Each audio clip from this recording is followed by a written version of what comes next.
You're listening to the Options Insider Radio Network, the home of the Options Podcast. For more quality options programs, visit theoptionsinsider.com or search for Options Insider Radio Network in your podcast provider of choice. Listeners can also access all of our programming through our mobile app available in the iTunes and Google Play stores. Select programs are also available via live stream at mixlr.com/options-insider.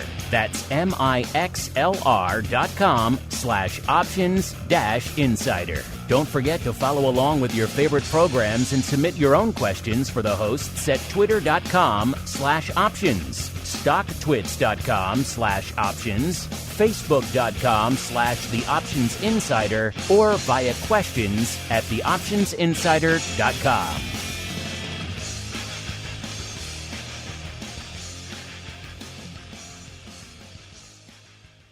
Welcome to Volatility Views, the premier program for volatility traders. Each week, we'll take a deep dive into the world of volatility with in-depth analysis, trading activity reviews, strategy breakdowns, cutting-edge education, and much more. We'll also bring you exclusive conversations with the traders, researchers, and asset managers who are reshaping the volatility landscape. If it involves volatility, then you'll find it on Volatility Views.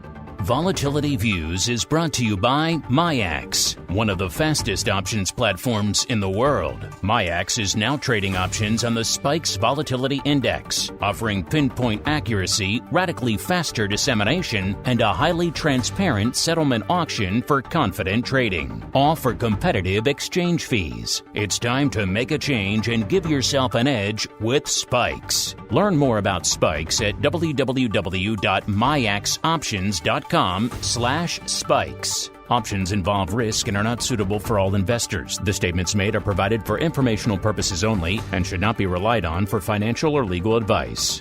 Volatility Views is also brought to you by Matrix Executions, LLC, an agency broker-dealer focused on best execution and trading workflow automation. A technology-driven firm, Matrix is led by trading pioneers with decades of experience designing and building best-in-class solutions for options markets. Matrix connects to all domestic exchange venues and multiple international exchanges and serves both institutional and individual clients. For more information on Matrix Executions, LLC, please visit matrixexecutions.com. And now, it's time to take a deep dive into the world of volatility. It's time for Volatility Views.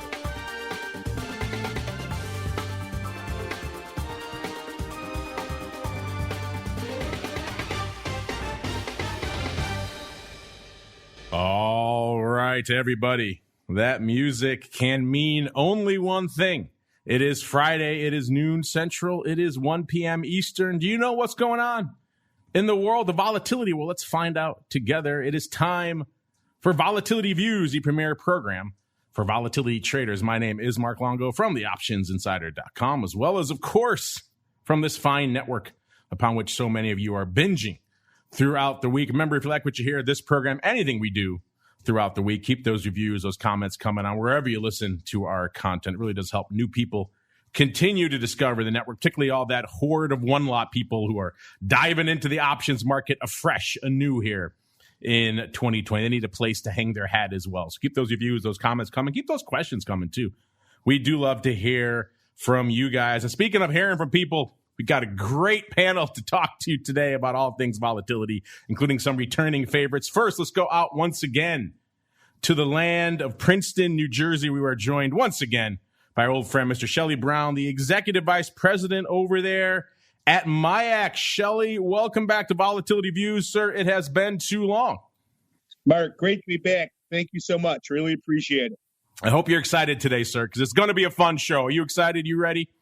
I am very excited. Been waiting to share for a long time. Yes, this is going to be a good one. And also joining us for this day that's going to have a bit of a festive tone to it, beaming in all the way from far, far across the pond in the other direction. He gets the award for getting up the earliest. It's 5 a.m. in his neck of the woods. Our old friend, Mr. Simon Ho, the CEO of T3 Index, a.k.a. the Spike's father himself. Simon, welcome back to the program. I hope you are awake to kick off Vol View, sir. Oh, absolutely, Mark. Anytime you get to go on the show, I'm bright and bushy-tailed. Thank you for having me. I'm glad you can make it on. You sound much more cogent than I do at 5 a.m., sir. So well done to you. All right. And also joining us, let's see if he's cogent. Deep in the heart of Texas, we are joined once again by the greasiest of meatballs, Mr. Mark Sebastian from OptionPit.com by way of Carmen Line Capital. Mr. Meatball, welcome back to the program. Are you a cogent volatility observer at 5 a.m., sir? Oh, my meatballs are always cogent. That's one of the things that my meatballs are famous for, is the grease and the cogency. 24/7 volatility cogency in the land of the pit. All right, with the team assembled, let's dive right on into a very special volatility review. It's time to break down the latest developments in the volatility trading world. It's time for the Volatility Review.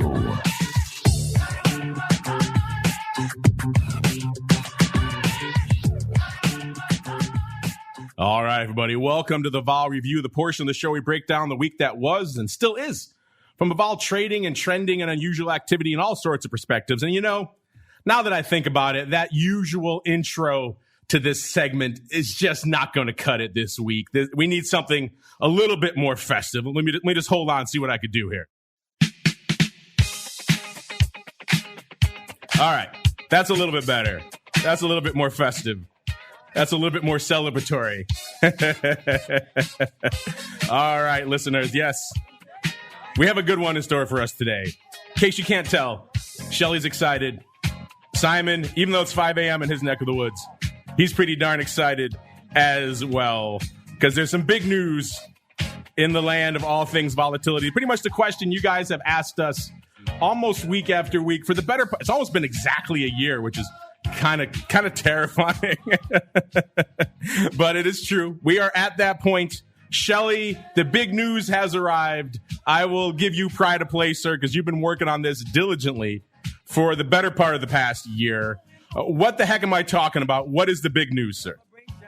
We are relaunching the Spikes Futures beginning this coming Monday, December 14th on MIAX, trading on the CME's Globex platform. That is the news we have been waiting for some time. If you're a newer listener to the show, listeners, and we know a lot of you have joined in 2020, this crazy, tumultuous year. It's hard to believe that the Spikes delisting happened before all this madness, but it did. The Spikes futures were listed. We did all this celebration pretty much exactly a year ago, and then they got effectively delisted, halted for a little bit, more out of abundance of caution on your part there, Shelly. And now they're back. Maybe for our newer listeners who aren't familiar with all the goings on, give them like a quick 10,000-foot perspective of how we got to here, sir. What happened? Sure. So the plan we launched, the Spike Options, was launched the Spikes Futures and MIAX. They were officially launched the first time on November 8th of 19. Just over 12 months ago. The contract was formally filed with the CFTC and approved for listing. Last Thanksgiving, we got a call from the SEC. There was some concern about the listing of the contract, and we voluntarily delisted the contract on that Friday after Thanksgiving, gave everyone a chance to unwind their positions. And we've been working with both commissions since, and we've come to a favorable decision. Both commissions, the CFTC and the SEC, have approved the relaunch of the product. None of the rules have changed. Everything's the way it was. Basically, vol measurement on the SPY expires on the Wednesday preceding the third Friday, 30 days prior to the following month's SPY expiration. Cash settled, $1,000 multiplier. Same way it was listed the first time, very similar to the competing VIX product from CFE. Just how excited do you, I can see your face here, Shelly. Everyone else can't see your face, so I can see you're excited. But this has literally been pretty much a year's worth of work. I know you didn't even really get the chance to celebrate Thanksgiving last year. You're pretty much on the horn with the regulators the entire day. So this has pretty much been your 24/7 nonstop affair since this all happened last year. So just how excited are you to finally have the Spikes futures back? Well, extremely excited. The entire firm is. We've been working towards this for a year.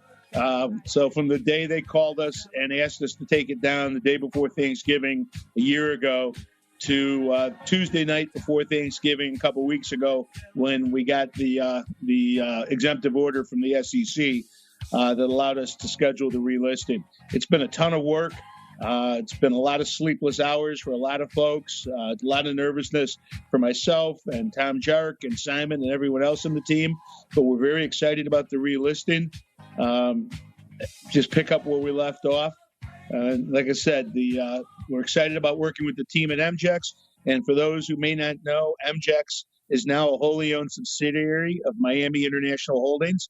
So the same holding company that owns our 3 options exchanges and our new equity exchange, which launched in September.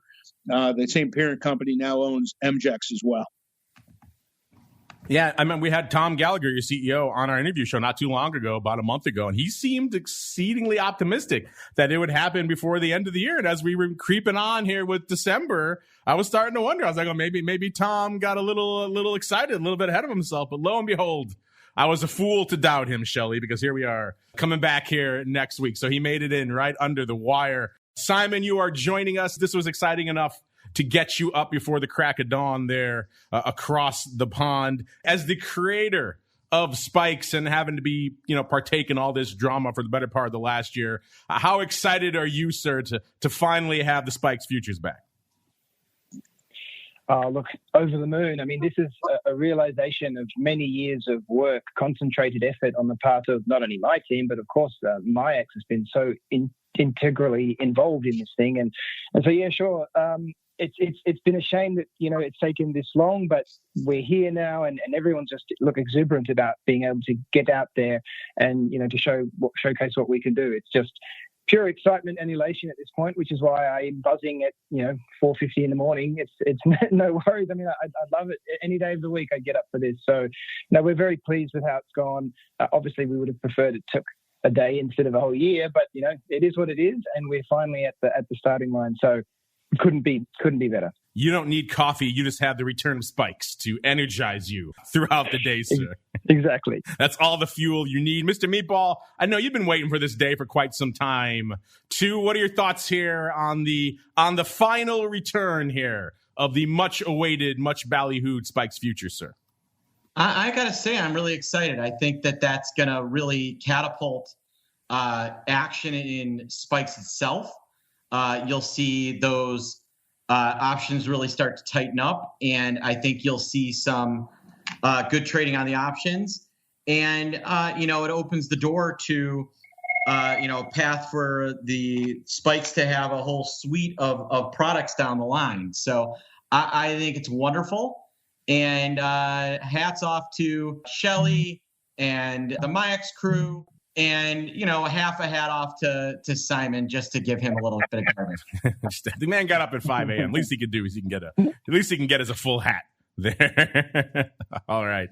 Let's keep rolling here on Vol Review. We had to kick it off with that celebration because it has been something everyone's been waiting for over a year now, which is crazy to say out loud, but that's how long it's been. But Shelly, I know this has been kind of your day-to-day go-to out here, but people have been paying attention. There's been a heck of a lot else going on over there at MIAX. I don't know if you guys got the memo. It's a pandemic. It's supposed to be kind of laying low and taking some time off. Instead, I don't think a day has gone by, and certainly not a week over the past couple of months where I haven't gotten a release that you guys are acquiring something or investing in something, or you have your market share numbers come out, which you kind of just broke down on the show last week, where you guys are kind of carving up the market share. What the heck's going on at MIAX? You guys are kind of just on a roll there of late. So maybe let's start on the options front, break down some of those numbers that are we kind of touched on last week. where's all that share coming from? And then B, what's going on with you guys have invested in crypto, equities, fintech? I mean, you guys are kind of firing on all cylinders, sir. Yeah, so the options volume has been great.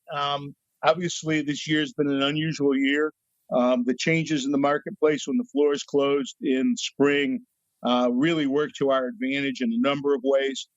We saw a pretty good increase in volume up into the mid-14s, touching 15%. As the floors have reopened, we've seen that volume drift back down. We're in the 10 to 12 range, depending on the day. But we got a lot of things we're working on and a lot of interest by a lot of firms to potentially bring additional volume to us. Again, it's all about the technology and the risk protections. That's where we really shine, as well as our customer service. But what the other things we've been working on is growing the firm. We were basically, it started as a single options exchange, had ramped up to our third options exchange 2 years ago, but we were still just focused on options. And the entire goal from day one was to get into other asset classes. We opened the equity exchange, as I said, in September. That was on our plate from day one 10 years ago to open an equities exchange, and felt like the time was right. Of course, we opened at the same time or similar time that MIAX did and the long-term exchange. Be interesting competition. We're still rolling out functionality, and we will grow with that market. As far as getting into other asset classes, crypto, obviously that's a relatively new topic. Last few years, we want to at least have some exposure to that marketplace. We made an investment in LedgerX, probably 2 years ago, and there's other avenues that we're looking at. We have some relationships overseas. We also bought the Bermuda Stock Exchange. We have a controlling interest in that. Gives us the opportunity to list things offshore. If you own the Bermuda Stock Exchange, and with cannabis being legal, you should run futures on Bermuda grass. I wouldn't know. I've never had Bermuda grass. They just dug out of their issues with the regulators. They don't need to add a whole bunch of new ones over there. This is very true. Although I guess that contract can go nothing but higher, right? Right. There we go. But the opportunity to join the team at MJEX and have them under our umbrella and be part of our team was truly exciting. We have a lot of things in the pipeline, additional products we want to bring to the Minneapolis Grain Exchange. The fact that they use the CME Globex platform is a huge bonus. It gives us immediate exposure to all the FCMs. It's truly an exciting opportunity. That's why we chose to list Spikes futures there in the first place. And as soon as we started working with the team at MJEX on Spikes, we realized that this was a long-term opportunity for us to get into an additional asset class. And that asset class obviously also is a vertical class where we have our own clearing as well. So there's a tremendous number of opportunities for us to bring new product to MJEX, bring new products to Bermuda. I'm not on the team that's working on the crypto side, but they have a lot of things coming down the pike as well. Yeah, certainly sounds like it. So stay tuned, listeners. If you want to see something interesting, just about every week there's a new release coming out with something nothing as big, though, as the release that came out this week, the return of this much anticipated Spikes Futures. Speaking of Spikes Futures, I got so excited at the top of the segment, I forgot to even set the table. Coming into Showtime, we had Spikes at about a 24.5. That puts it up about exactly 3 points, actually, from where it was this time last week. VIX Cash coming to Showtime also at a 24.5. A rare moment of parity there between Spikes and VIX Cash. That was up about 3 3/4 points from last show. And our old friend VVIX, a.k.a. the Vol of Vol, up quite a bit, getting frothy, getting juicy again, up to about 117, up 12 handles. That's, of course, a lot of that coming on the heels of today, seeing a bit of a red on the old screens out there. The S&P off about 0.2%. Dow off not even quite 0.25%. And the NASDAQ charging off over 0.75% to the dark side out there now. So a little bit of red on the screen that we have seen a prolonged period of green, which brings us to our poll. You guys have been playing along pretty well. Get out there. We'll talk about it later on in the show. We're asking you this kind of that question everyone has on their minds right now. Markets outside of today have been pretty much at all-time highs, pretty much every session for the better part of the last few weeks. Yet volatility across all the products, VIX, spikes, VolQ, you name it, they all remain elevated. So our question for you this week, quite simply, is why? Is it pandemic fears? Is it concerns over the stimulus? Is it the valuation of the market / fears of a sell-off? Or is it something else entirely? Hit us up. Let us know. You know where to go. At Options over there on the old Twitter machine. Make your voice heard. A bunch of you are already playing along, too. We'll get to some of those results a little bit later in the show. Now let's go out to the Spikes father, Mr. Simon, sir. Obviously a lot popping off in the world of volatility since the last time we chatted here. So catch us up. What's been dominating your tape? What are your thoughts? We haven't had a chance to even talk to you since the election. What are your thoughts on how vol played out leading into and coming out of the election? And now, of course, in this week here where vol remains elevated even as markets are at all-time highs, sir. A lot to unpack there. Yeah, there sure is. I mean, the market, it's just been extraordinary, hasn't it? Since March, when everything blew up and then you had this massive decline. And then, of course, everything rallied so strongly from there. I'm a little bit cautious, I have to say, at these levels. My bread and butter isn't to be a sort of stock analyst, but it does seem slightly over exuberant. I know that we have got vaccines are starting to be rolled out around the world, and that's obviously going to be extremely positive. Feels to me, though, a little bit like it's kind of baked in there. And I think that the fact that you've got VIX and spikes at 24 on the cash side today, it kind of just indicates that I think people are a little bit more concerned maybe than you would otherwise feel by seeing what's going on in terms of the market. The breadth of the volume has been pretty amazing, but I'm certainly cautious at this point. So, yeah, I don't think the rally has just been spectacular, stupendous even. And so I sort of a little bit cautious about what the future has to hold here. So I guess I'm more of a bearish stance at this point. And what about how vol played out going into the election where it kind of remained firm? Then it seemed like folks were coming for it a wee bit, maybe early going into the election. Then we saw the massive rally after the election and vol coming off a bit, but now we kind of hit this level where it seems to stubbornly wants to remain in the 20s, no matter what else happens. What are your thoughts on how vol has played out over those periods there, Simon? Yeah, so that is quite amazing. And I think that it's remarkable that we're more than 24, given what has already transpired and so on. So I guess, Donald Trump likes to keep things interesting. I think that keeps vol elevated, of course, because there's uncertainty around, how this is going to resolve itself. But from my take on it, I think that things are probably the vol is elevated, obviously. I think maybe that has a chance to come down, but I am overall kind of risk averse at this point from the stock market point of view. Kind of hard to fault you at these levels. We'll see what our audience has to say in a little bit. Let's go back out to the heart of Texas, a.k.a. the new volatility mecca down there of Austin. Mr. Meatball, obviously a lot popping off. We're still in that rarefied air. Well, outside of today, we're selling off a little bit, but still coming into today, everything was at all-time highs, and volatility remains a little bit frothy, a little bit elevated, sir. So what is lighting up your tape this week from a vol perspective?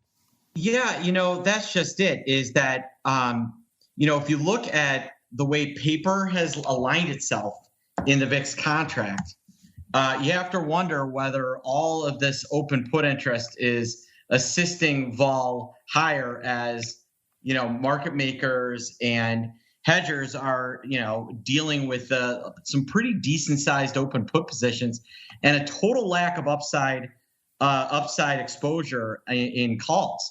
Since the last time you've been on, there's been a pretty dramatic shift in kind of overall market positioning. And I'm sure you've noticed this in VIX and volatility, in that we now have a situation where calls and puts are about 1-to-1 on any given trading day. You can see puts outpace calls as much as 2-to-1. It looks like we've gotten shifted a little bit where current open interest calls are actually a little over puts. But over the last 3-4 months, puts have outpaced call volume by about 1.3-to-1. So you got a market that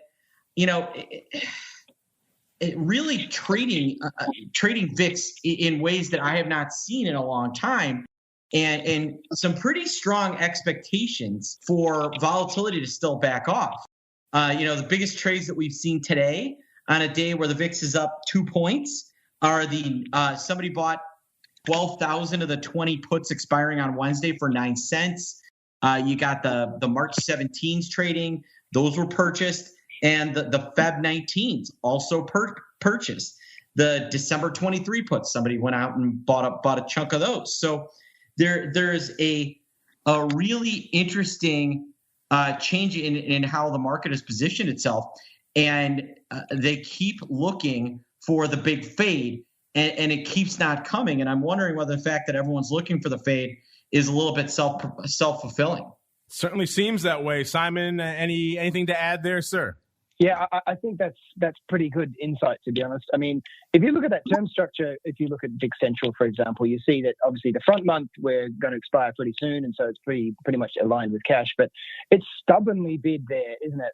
At 20, let's call it, say, roughly 26.5 is kind of where the bulk of the term structure lies. So, yeah, clearly people are still concerned. As you say, people keep buying the puts, but it's not going down. So, if you look at the realized volatilities, for example, if you look at, say, the last 30 days, it's only at 15, and if you look at the 10-day, it's still at 15. So there's some dichotomy here. There's something. It's going to play out one way or another. And my feeling is that, despite the fact that I'm overall sort of medium term a little bit bearish about stocks in general, I think that the vol curve is probably a tad too high. Yeah, Simon, I would almost argue that we're in a scenario where we could see, post stimulus, and when Joe Biden actually gets in oath, a situation where the market is stagnant, maybe even down a little bit, and you've got a VIX falling.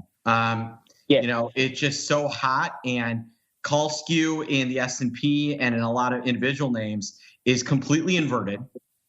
And that is really just, we're not used to seeing extended periods of calls being more expensive than puts, but we're also not used to seeing these, this just massive surge in equity volume all on calls. We are in a scenario, folks, where notional shares traded in options is outpacing the stock market. I mean, which, we're all option traders here. We used to be the laughing stock of the New York Stock Exchange.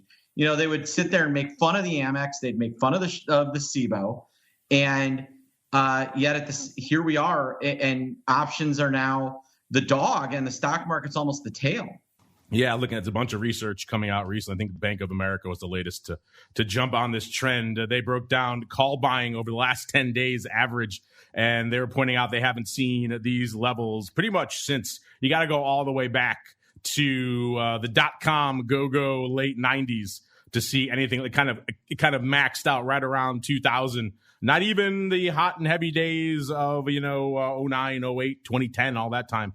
Doesn't even come close to the 10-day average of the frenzy. They're calling it the greatest call buying frenzy since pretty much the dot-com bubble. So we are seeing a lot of that. I'm sure a lot of that coming on the heels of your Little John Robinhood folks over there, Mark. We're looking at what's going on out here in the old volatility space right now. You guys were just talking about it. Simon, you refer to it as stubbornly bid, I believe was your description, which is a pretty apt description. Looking at the VIX futures term structure here. Coming into showtime, we had the D future about a little more than a quarter of a point, about a third of a point premium to the cash. Obviously, that's coming in now, but it's about 1.25 points lower than it was this time last show. So D's and the cash are starting to do their convergence.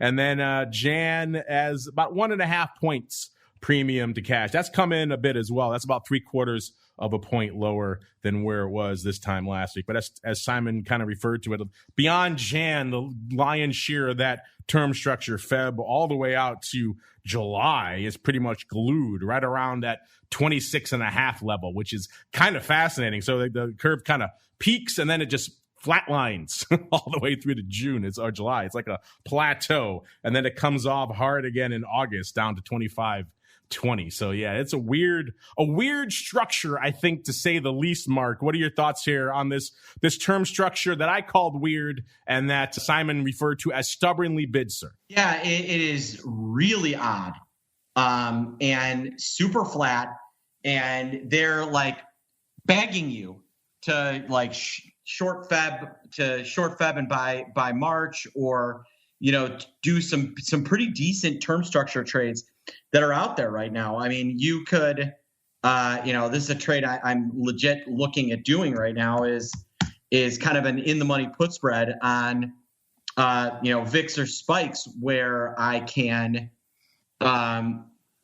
buy an in the money put in Feb, and then sell an in the money put in March, basically recreating a future spread.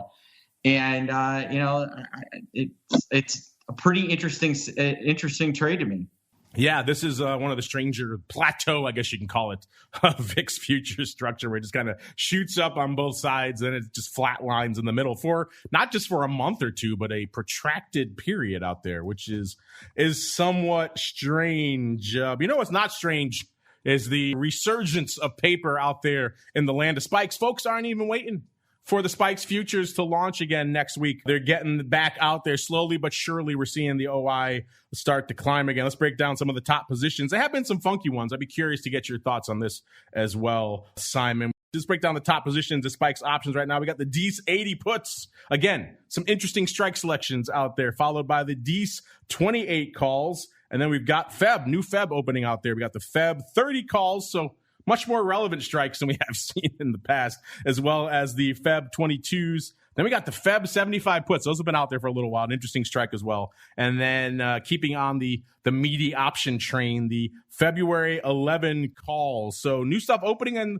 and the futures haven't even kicked off yet. So be interesting to see once we get the futures back what starts lighting it up. But Simon, I'm curious. We've been talking about this for a while. Kind of been speculating that folks are effectively trying to recreate futures exposure with these extremely deep options that are trading out there in spikes. Is that your takeaway as well, sir, about some of these really outlandishly meaty options trading out there?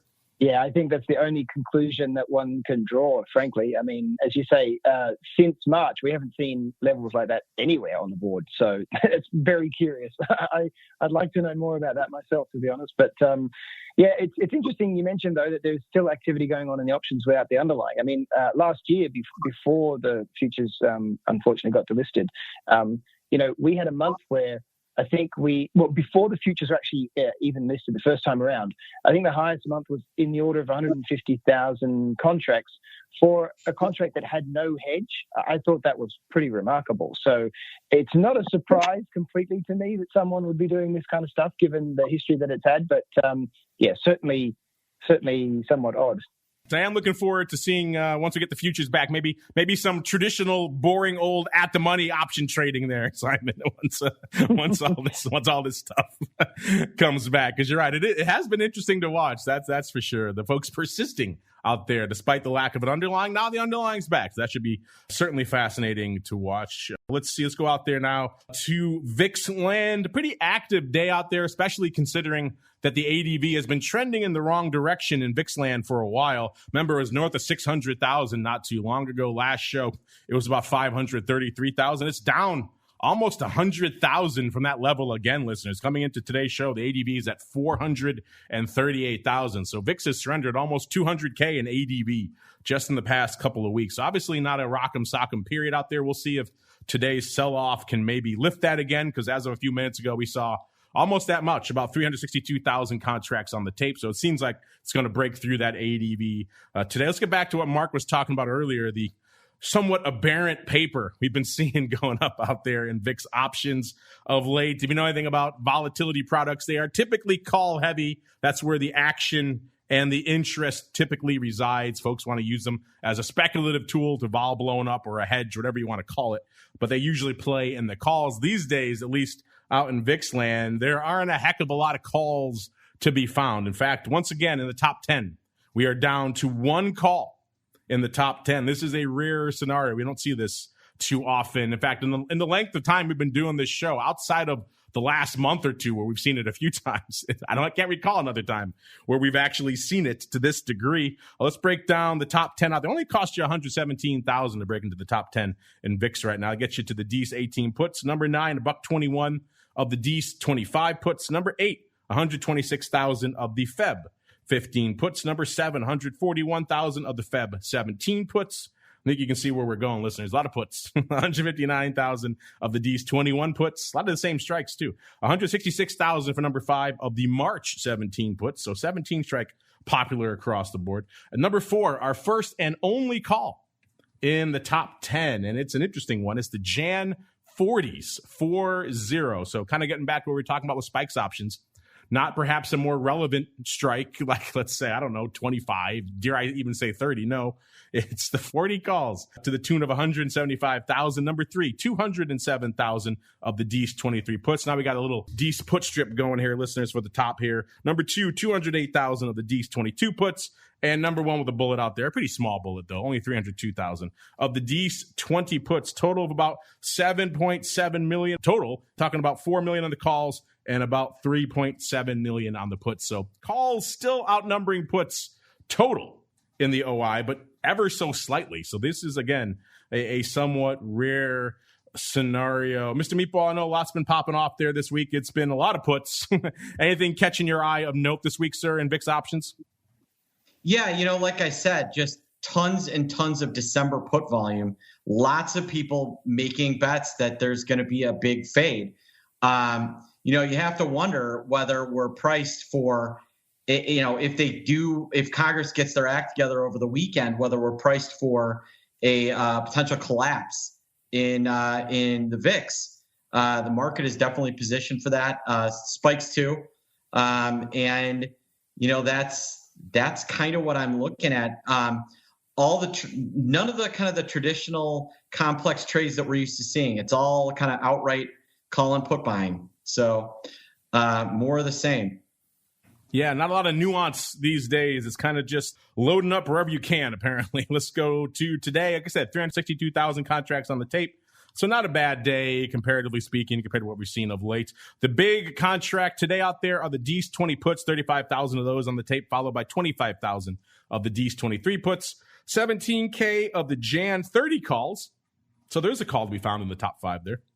14,000 of the Jan 22 puts, and then almost 14,000 of the Jan 25 calls. So 2 of the top 5 most active contracts today are calls, but not enough to budge the OI substantially. Yesterday, we had about a randomly average ADV kind of day, about 440,000 contracts on the tape. The big contract yesterday was a call, though. It was the March 50 calls to the tune of 56,500. So a lot of interest out there, followed by number 2, the D's 40 calls, about 27,000 of those bad boys as well, followed by number 3, D's 21 puts, 24,000. Number 4, Jan 20 puts, 18,000. And number 5, the D's 16 puts for about 16,000. Wednesday, similar paper, 484,000. Once again, though, a lot of that located and focused in one contract. The D's 21 puts doing 67,000 of that 484,000. So a lot of paper up there, followed by the D's 23 puts, 43,000. The D's 20 puts, 28,000. The D's 20 calls. So a little bit of action on the call side, 21,000. And rounding out the top 5 here, we've got the March 20 puts with about 20,000 almost exactly. Tuesday, a pretty light day, only 290,000 contracts on the tape. The most active contract, about 26,000 of the D's 21 puts. And you kind of know the drill. The D's 22 puts, D's 20 puts, 15,000, all the way down to the March 85 calls from number 4. That's kind of interesting. 12, almost 13,000 of those, followed by the Jan 65s with about 12,000 on the tape. So there are some calls fighting their way there into the top 10. And interesting strikes, nonetheless. And Monday, another light day, 299,000 contracts on the tape. Yet again, lion's share of the paper focused in one put strike, 61,500 of the D's 19 puts, followed by about 21K of the D's 25 calls, and 21,000 as well of the Jan 22 puts. Then we got 16,000 of the Jan 50 calls, interesting strikes on the call side. And then 12,000 of the D's 23 calls rounding out the top 5 here on Monday. Simon, seems like, as Mark and I were just discussing, a lot of pretty much gobbling up calls or gobbling up puts to the most part, paper out there. Anything striking your fancy out there in VIX options land outside of just the extremely aberrant nature of looking at the OI right now? It's almost all puts all the time. So anything else striking your fancy out there? No, I mean, this is bizarre. It's very rare that we see a situation that looks like this, frankly. I'm curious, earlier you mentioned, the call buying that was just so pervasive pretty much across the market. Is this sort of a legacy, do you think, guys, of, the whale transactions that came through earlier in the year from a Japanese source? Is that having some sort of impact on this, do you think? That's a good question, actually. That's funny. We haven't usually, when we start seeing those upside strikes, or we start seeing those questions come back in from our audience of like, hey, is the whale back? Is the whale back? We haven't really gotten those questions, which is, again, another sign of, I think, where we are in the VIX options lifespan. Maybe it hasn't reset enough yet to make it interesting. I know, Mark, you've been watching these levels for a while, kind of waiting for, what we've termed here on the show before, that reset level where VIX has come off enough where it is attractive for guys like our old friend, the whale at 50 Cent, to come back in and start gobbling up. You think some of this paper is him, sir? Yeah, I mean, probably not. Probably not. I can tell you this much, that the Chicago Board Options Exchange is, Ed Tilley's in his office actively rooting for the VIX to fall so that hedgers will step back in. The way I had a discussion with a client the other day. I was just basically saying there's kind of two traders that really use VIX, right, and spikes. One group is the hedgers, and one group is kind of the hedge funds and the active managers. The active managers are generally trying to, the guys like Simon that are strategically trying to be short, strategically trying to trade term structure, trying to do things like that. And then the hedgers are actively in there, buying calls, buying futures, doing things like that. Well, the hedgers are gone, all right? So all you have are the faders, the term structure traders that are kind of natural traders of the volatility contract. And so one of the reasons why put volume stayed pretty consistent with where it always traded, but call volume has fallen off so much, is that you've got an entire group of natural traders in the VIX product and the SPX and the spikes product that just aren't active right now. And so, when I look at the average daily volume of the VIX, right, it's about 450,000 contracts. Prior to this whole blow up and through the average volume was about 600,000, 650 was more what you'd expect. And, what on a ratio of maybe 1.5 calls to puts. Well, the put volume stayed pretty consistent. It's the call volume that's disappeared.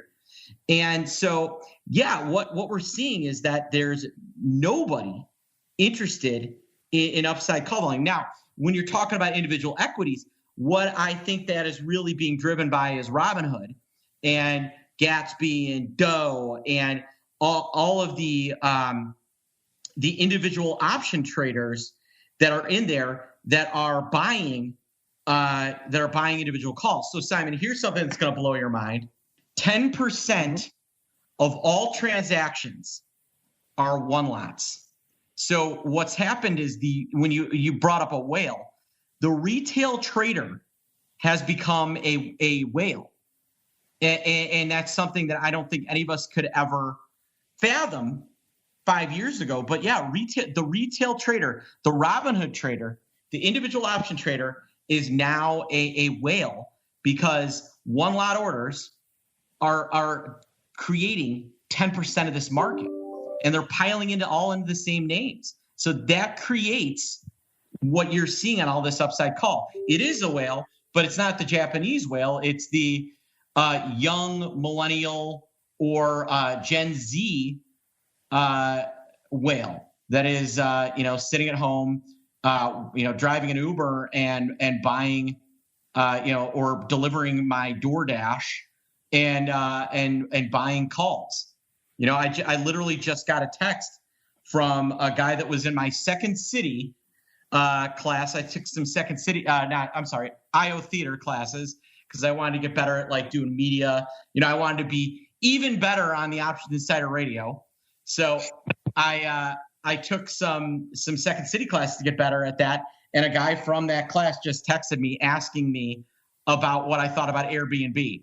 And that kind of, I think, puts us in the market that you're currently seeing. There we go. It's the Second City indicator. I've quoted it many times here on the air. When Second City folks care about options, we've reached perhaps a tipping point. I know this is an area of fascination for you, Shelly, as well. The rise of, as Mark calls it, the retail one-lot traders, sir.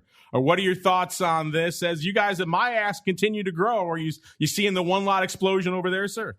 You got to be careful about one lots and assuming it's all one lot customer orders. It all depends on the exchange it's being executed on.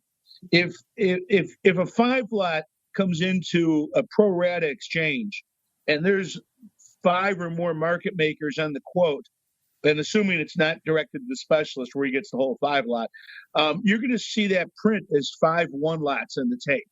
So when you see trades in the tape of a given size, that does not necessarily mean that was the size of the originating order. So you really have to discount what you're seeing with the 1 lots based on how many market makers are on the quote. Now, if you go to a price time exchange and you see 1 lots, then you know those were 1 lot orders or there was a 1 lot resting on the book. But again, in a pro rata exchange, a 10 lot can come in and trade as 10 1 lots if there's 10 market makers on the quote. So you can't read into the trade tape. I'm not at a point that I'm willing to share the exchange's stats on 1 lot orders as opposed to 1 lot trades, but the tape does not necessarily give you the whole story. Just want to throw that out there. No, that's 100% true. Complicated nature of execution in the options world these days. Pro rata, price, time, priority. We could spend the rest of the show on that stuff, Shelly. I think we'd terrify people if we dove too deeply into those nuances. But that is a good point. We talked about that before. Are these 1 lots, even on our election night special, when Henry brought up the 1 lots and SPX, are those retail or are those some algos that have figured out, or perhaps is it the way the order is being executed? So there is a lot of nuance and analysis still to be done. But nevertheless, the 1 lots persist. Is it you? Are you the listeners out there driving the 1 lots? Hit us up. Let us know. Let's go out really quickly to the product you guys love to fade before we get to some of your questions here. That's, of course, our old friend VXX. Not so much with the fade this week. It's about 18 and a quarter. It has come off a little bit. It was up about 18 and a half at the start of the show. So it's given up a quarter of a point or so. Still up about 1 1/4 points from last week. So again, not quite the fade machine it has been of late. Decent paper on the tape out there today, about 202,000 contracts. The ADV is about 175. So that has ticked down about 30-odd thousand contracts since our last show. But given today's paper, probably going to turn in the other direction. The most active contract out there today, about 11,000 of the Ds, 19 calls. And those are going away next week. So those are traditional Ds, not the weeklies of today. However, the Ds 18s going out today are doing some paper as well, to the tune of 9,000 of the calls and about 8,000 of the puts. Let's look really quickly. Let's go to a quick top 5 here. What's hot out here in all things VXX in terms of the top open sizable positions. Number 5, 24,000 of the Ds, 16 puts. Number 3, 25,000 of the Ds, 15 puts. Number 4, 29, almost 30, tick under 30,000 of the Jan, 18 puts. Number 2, 29,000 as well. So just a tick under as well of the 30,000 of the Jan, 25 calls. And number 1 out there with the bullet, 61, almost 62,000 of the Jan, 15 puts. In terms of top 10, it's about 60-40 puts to call. So puts still dominating it, but more calls starting to fight their way into the top 10. You guys don't have to fight when it comes to getting on this show, though, because it is time to check your volatility voicemail. It's time to share your thoughts and opinions with your fellow volatility traders. It's time to check the volatility voicemail. Make your voice heard by dialing 779-669-4VOL. Posting a comment on the optionsinsider.com, sending an email to questions@theoptionsinsider.com, or posting your questions to twitter.com/options or facebook.com/theoptionsinsider. All right, everybody, welcome to the Vol voicemail. Like I mentioned at the top of the show, we're going to get to your thoughts on our question of the week here. We have a poll out there right now saying effectively the question a lot of you guys have been asking us, putting it back on you, saying markets are pretty much at all-time highs, today's sell-off notwithstanding, yet pretty much all the vol products, your VIX, your spikes, your vol Qs, pick your poison out there, they all remain elevated. So quite simply, why do you think that is? And we gave you 4 choices. You can also send in your own thoughts. We said, is it the pandemic concerns? Is it stimulus concerns? Is it maybe concerns about the valuation and a potential sell-off looming? Or is there something else afoot out here? Let's go out to the Spikes father first. Mr. Simon, if you have a vote in our poll in terms of why you think what's keeping this elevated, it could be an other. If it's an other, hit us. We'd love to hear it. And then B, more importantly, what do you think our audience is voting for, sir? My impression is that volatility has room to come down.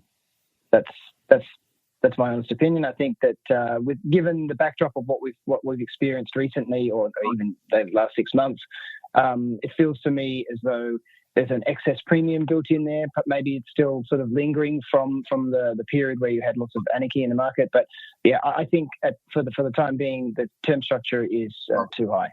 So why do you think it is? Why do you think people are keeping it elevated right now, sir? Is it one of our suggestions, or do you have something else of your own? No, I'm. It's just a gut feeling at this point. It just feels to me like, given what happened to us this year from a market point of view, from March, as well as just life in general, I think there's an overabundance of caution, and so maybe there's a premium built in there that otherwise wouldn't be. And what do you think our audience is choosing, sir? What do you think they're leaning? Get into the brain of the one-lot guy out there. Yeah, well, given what we've just talked about, I think maybe they're. It seems like most of the action that you read out over the course of the show is put buying. So I think maybe some people agree with it. Shelly, same question for you, sir. If you have a vote on what you think is keeping vol elevated right now, have at it. And then B, more importantly, sir, what do you think our audience is voting for? Well, I think that in reality, measuring volatility is a way of measuring supply and demand in options. And there's more demand and less supply right now because there's uncertainty in the marketplace. Even though we're at all-time highs, we don't know where the second wave of the pandemic is going to go. We don't know long-term how viable the vaccines are. We don't know if this push by the Trump administration to have the election reexamined and the several of the swing states be recounted. All those together bring in a tremendous level of uncertainty in the marketplace. So when there's uncertainty, people buy options to protect their risk, whether it be buying calls or buying puts. And a few people have asked about why does buying calls impact volatility? You have to remember, when it comes to hedging, calls are puts and puts are calls. When you're buying calls from a market maker and he's hedging and he's buying stock to hedge that position, he's turning those into synthetic short puts, and he needs to hedge that exposure as well.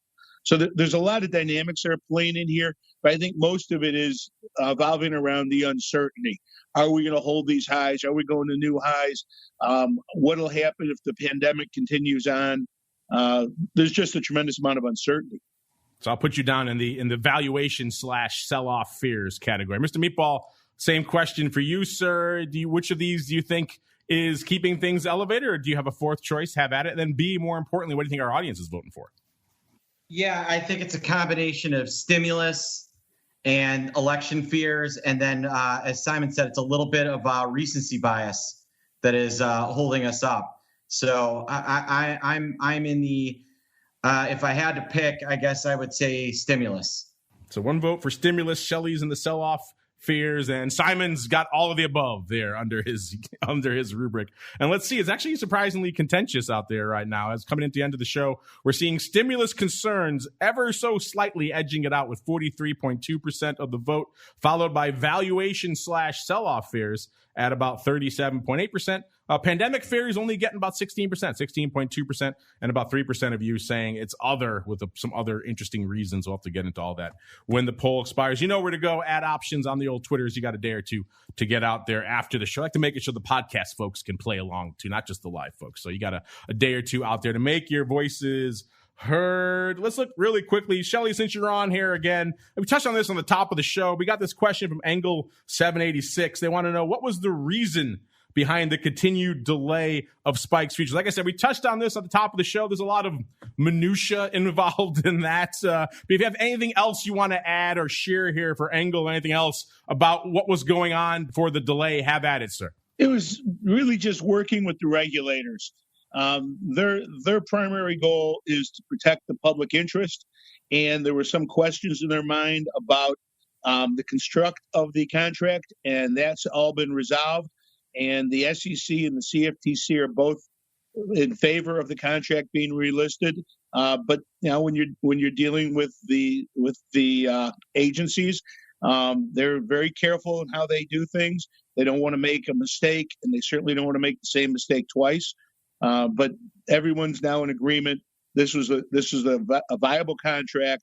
It's the right thing to do to bring it back to marketplace. Everything about the contract itself is sound, and the market wants competition. There you go. And we want some prognostication. I know you guys do too. So without further ado, it is time to roll out the crystal ball. It's time to peer into the future and reveal what the volatility gods hold in store. It's time to look into the crystal ball. All right, everybody, you know what time it is. Time to break down the land of vol prognostication. It's an interesting one. Let's see, coming into the end of the show, we're seeing VIX cash at about a 23 3/4, and the old spikes. Where's my spikes? There it is, 23.66 out there. Last week, let's see, we had myself and the Rock Lobster and Henry, Mr. Schwartz, the flow master, on the show last week. And we had a kind of interesting range of prognostications. Henry was actually on the highest at 22.5. So looks like he'll get the winner bell, even though technically you have to be within a point in our usual scale. So he's not really within. No one's really within a point. Andrew was on the dark side once again at 20.5, and I was in the middle at 21.25. So we're all feeling a little bit more fade out there, but not a ton. Looks like Henry technically gets it, but no one really wins. We had some listeners chiming in as well with their prognostications in the teens, the high teens, 1989 and others. Didn't quite get there. We're threatening it, but didn't quite make it out there, which of course raises the most important question of where will we be at this time next week? And since we have no real winner, the closest was our guest. I will give our guest, Mr. Simon, his reward for getting up so early. He gets to go first. Mr. Simon, what are you feeling this time next week for spikes and or VIX? Okay, so given my comments earlier, historical vol over the last 20 days is 12.64. I also felt and reiterated that I think that the curve is stubbornly bid, so I have to go with that, and I'm going to say 20. 20 even. Interesting. Spikes. So not going to quite break into the teens, but going to get pretty darn close to. That's an interesting prognostication. Interesting. All right, I was probably the next closest, so I will go next, even though I use close in air quotes because I was a couple of handles away. So that ain't going to cut it in my book. But yeah, this looks like, I don't know if I'm feeling the 20. I could see the logic behind why we might think that. But again, logic has defied us many times over the course of the year that has been 2020. So why embrace logic now? What's the fun in that? So yeah, coming in, and we're at about 23 3/4 out there across both of the products. I'm going to say a little bit less as well, but not quite as, I kind of like actually a little bit north of where I was this time last week. So I was at 21 1/4 last time. I'm going to say we're going to come off 2 points pretty much. I'm going to say 21. Actually, a little more, 2.2 points. I'm going to say we're going to be at 21.55 this time next week. All right, Mr. Meatball, there's a market for you. Simon's down the dark side at 20. I'm at 21.55. Are you going to cut in the middle? Are you going to get into the teens? What are you feeling, sir? Yeah, I'm thinking that it kind of depends on what happens this weekend, right? Are we going to get a deal or not, or early next week? And if we do, I think Simon might be too high. All right. So I am going to go out on a limb. All right. I'm going to go out on a limb and I'm going to say 18-18.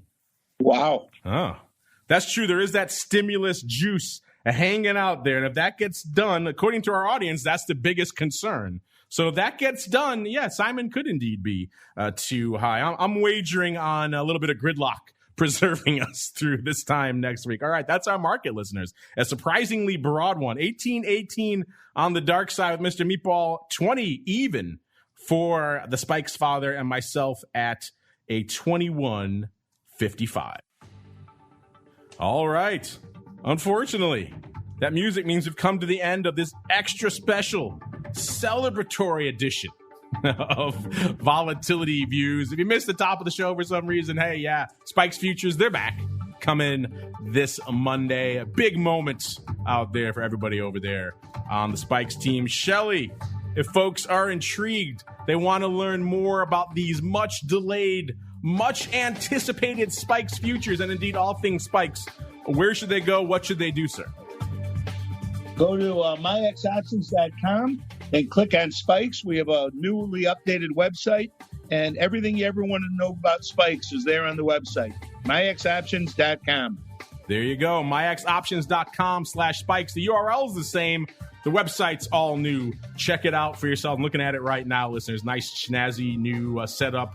Got a cool video still at the top there. All the data you want. The press releases. I've been talking about this press release for a long time. It's finally here. It's there. I can see it in the press releases section, as well as a link to a cool little show called Volatility Views. What more could you ask for from a volatility destination? MIAXoptions.com/Spikes. And Simon, same question for you, sir. Folks, if folks want to reach out, maybe they have questions about Spikes and what's going up out there, or some of the historical data. Maybe they want to know more about T3. Where should they go? What should they do, sir?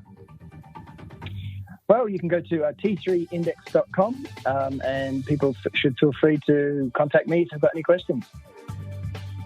There you go. T3index.com is the place to go for Spikes. He's also got some other cool stuff. BitVol. A lot of vol going on out there in the crypto space. I'll have to get you back on the crypto show, Simon. A little bit of vol to be found out there of late. Would you agree? Absolutely. Yeah, there's a lot of interesting things going on in that space. So, yeah.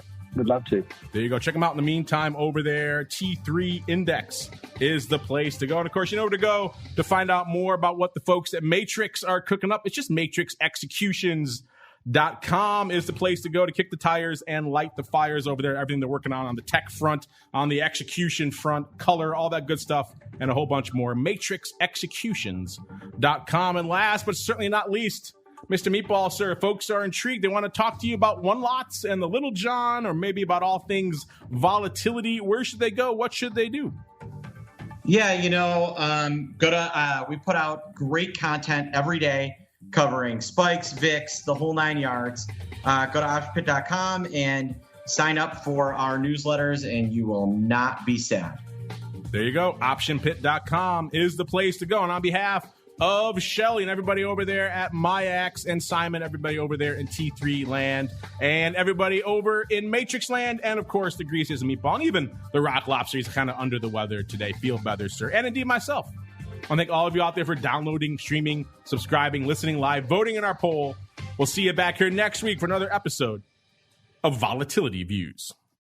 Volatility Views is brought to you by MIAX, one of the fastest options platforms in the world. MIAX is now trading options on the Spikes Volatility Index, offering pinpoint accuracy, radically faster dissemination, and a highly transparent settlement auction for confident trading, all for competitive exchange fees. It's time to make a change and give yourself an edge with Spikes. Learn more about Spikes at www.miaxoptions.com. matrixexecutions.com/spikes. Options involve risk and are not suitable for all investors. The statements made are provided for informational purposes only and should not be relied on for financial or legal advice. Volatility Views is also brought to you by Matrix Executions, LLC, an agency broker-dealer focused on best execution and trading workflow automation. A technology-driven firm, Matrix is led by trading pioneers with decades of experience designing and building best-in-class solutions for options markets. Matrix connects to all domestic exchange venues and multiple international exchanges and serves both institutional and individual clients. For more information on Matrix Executions, LLC, please visit matrixexecutions.com. You're listening to the Options Insider Radio Network, the home of the Options Podcast. For more quality options programs, visit theoptionsinsider.com or search for Options Insider Radio Network in your podcast provider of choice. Listeners can also access all of our programming through our mobile app available in the iTunes and Google Play stores. Select programs are also available via live stream at mixlr.com/options-insider. That's mixlr.com/options-insider. Don't forget to follow along with your favorite programs and submit your own questions for the hosts at twitter.com/options, stocktwits.com/options, facebook.com/theoptionsinsider, or via questions at theoptionsinsider.com.